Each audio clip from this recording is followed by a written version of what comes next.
எப்போ எந்த வயசு நாற்று நடுறது, எப்போ பூச்சி மருந்து அடிக்கிறது, எப்போ அறுவடை செய்கிறது என்று தெரியாதவர்கள்லாம் இப்போ வந்து எல்லாம் விவசாய வேஷம் போட்டு செய்கிறாங்க. பாமக தலைவர் விஜய் இப்போ அறிவிக்கிறார். கொரோனா காலத்தில் எங்கே இருந்தார்? எல்லாம் களத்தில் இருந்தார். கொரோனா காலத்தில் நடிகர் விஜய் எங்கே இருந்தார்?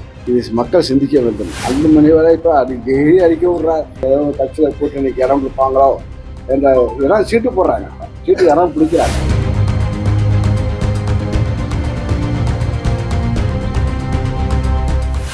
சாலை வசதி இல்லாத காரணத்தால் இப்போ சாலையிலேயே இப்போ வந்து நெல்லை கொண்டு அறுவடை செய்த இயந்திரங்களில் வயலில் அறுவடை செய்து அந்த நெல்லை வந்து ஒரு டிப்பர் முடிஞ்சோடனே கொண்டாந்து ரோட்டில் கொட்டுவாங்க.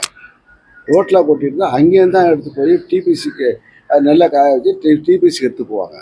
ஆக அதிக இப்போ ரோட்டை விட்டு காய வைக்கிற நெல்லை பார்த்து விட்டு இப்போ செய்தித்தாளில் தலைவர்கள்லாம் இப்போ அறிவிக்கிறார்கள். ஆக வந்து இது வந்து இப்போ பொறுத்தவரையில் இப்போ நெல் கொள்முதலை பொறுத்தவரையில் துரிதமாக அரசு செயல்பட்டு அதனுடைய பணியை நெல்லை பாதுகாப்பான பகுதிகளுக்கு கிட்டங்களுக்கு அனுப்பி வைக்கப்பட்டிருக்கின்றது.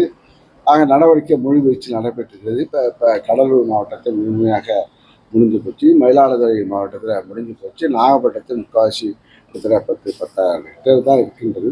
அது திருவாரூர் தஞ்சாவூரில் முடிந்து விட்டது. திருவாரூர் அதுவும் குறைந்த பிறகு 4 நாட்கள் மழை இல்லாமல் இருந்தால் அறுவடை செய்து முடிந்துவிடும். ஆக நெல் இப்போ வந்து இப்போ டிபிசி நெல் பகுதிகளை எல்லாத்தையும் ஏற்றி பாதுகாப்பான பகுதிகளுக்கு கொண்டு செல்லப்பட்டிருக்கிறது.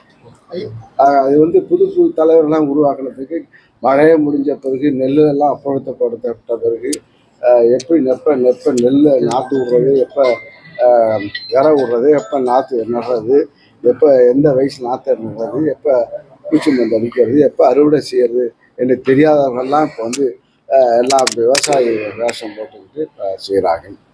விவசாயிக்கு இப்போ இந்த அரசை முதலமைச்சர் என்ன சொன்ன மக்களின் முதல்வராக பணியாற்றி கொண்டிருக்கிறார்.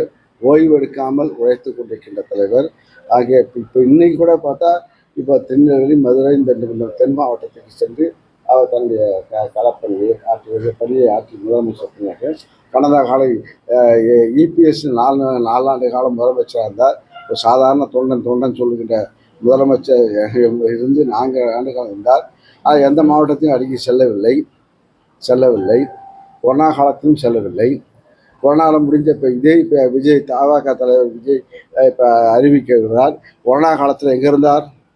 இது மக்கள் சிந்திக்க வேண்டும். கொரோனா காலத்தில் இப்போ ராஜா பார்த்தா எனக்கு வந்து ராஜா வந்து காய்கறி எல்லா வீட்டுக்கும் காய்கறி கொடுத்தா எல்லாரும் கொடுத்தாங்க. இப்போ நகர செயலாளர் எங்களுடைய நகர செயலாளர் இப்போ கொரோனா காலத்தில் அரிசி கொடுத்தா, எல்லா மக்களும் கொடுத்தா. எங்கள் கட்சியாளர்கள் எல்லாரும் நிர்வாகிகள் எல்லாம் களத்தில் இருந்தார். கொரோனா காலத்தில் நடிகர் விஜய் எங்கே இருந்தார்?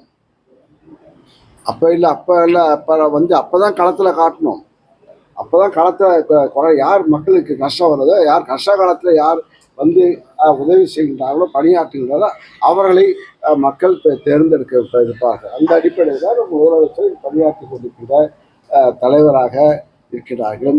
இப்போ இன்னும் சொன்னோம்னா இப்போ யாராவது இப்போ தினந்தோறும் இப்போ வந்து இப்போ ஒரு புது பாட்டாளி கட்சி தலைவர் 2 மணி வரை இப்போ டெய்லி அடிக்க விடுறார். திமுக வேஷனாதான் ஏதோ கட்சியில் கூட்டணிக்கு இடம் கொடுப்பாங்களோ என்ற இதெல்லாம் சீட்டு போடுறாங்க. சீட்டு இடம் பிடிக்கிறாங்க.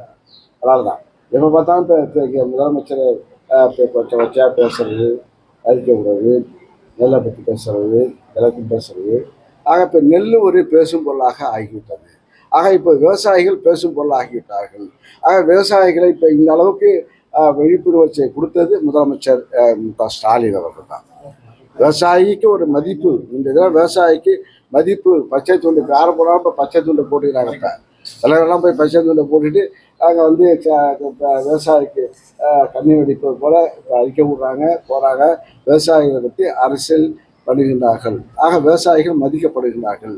ஆக இப்போ எல்லோரும் மதிக்கப்படுகிறவர்களாக ஆக்கியது நம்முடைய முதலமைச்சர். ஏனென்றால் விவசாயத்துக்கு தனி பட்ஜெட் என்று அறிவித்த காரணம் விவசாயிக்கு ஒரு முக்கியத்துவம் அளிக்கப்பட்டிருக்கிறது. ஐயா, இப்போ மழையால விவசாயிகள் பாதிக்கப்படும் போது படத்துக்கான கருத்தை வந்து முதல்வர் தெரிவிக்கிறாரு, எதிர்கட்சி கூட்டம் சொல்றீங்க பைசன் பரிசு. ஏன்னா விவசாயிகள் மழையில அது சார் அவரை நீங்க போய் மழை கம்மி அவங்க பார்க்கலையா?